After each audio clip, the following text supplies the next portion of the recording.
Hello guys, magandang tanghali guys. Yung ginagawa naming precast guys, pinakalas na namin guys. Yung katulad nito, ito hindi pa namin to kinalas kasi sariwa pa, bukas pa yan.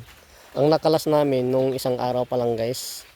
Ayun, ang yung kinalas namin na precast, andito na, nakapile na. Ayun na guys, oh.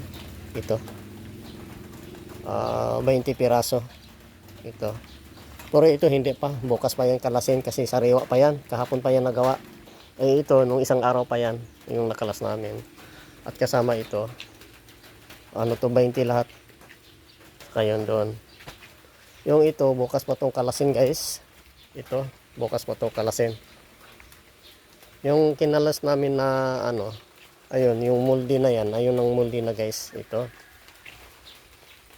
Ito. Ito na yung molde, yung basiyo na. Wala nang laman. Malinis na guys. Tinanggalan na namin yung ano, yung simento na nakadikit na kinuskos namin, natanggal na. Yan, malinis na yan guys. Ang kulang na lang dito guys ay lalagyan ng langis. Papahiran ng langis guys. Papahiran ng langis. Tapos bago siya lagyan ng halo ng simento. Kaya nilagyan ng langis para pag ikakalas na guys, hindi siya para mabilis siya matanggal. Ayun na guys. Katulad nito, yan, nalagyan na namin tong langis bago siya lagyan ng halo. Ito. Para pag ikakalas mo siya, mabilis siya matanggal guys. Ayun na. Eh ngayon, ang magawa namin kanina, naglinis kami. Naglinis mamaya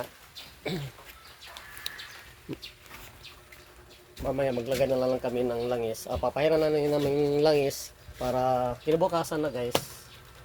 Maghalo na kami ng ano, simento bago namin lagyan yung molde. Yung nalagyan ng langis para hindi siya ano mahirap kalasin. Yan ang diskarte guys. Okay guys, ay kami magpahinga kasi ano na, alas 12 na. Alas 12 na guys. Okay guys, ingat.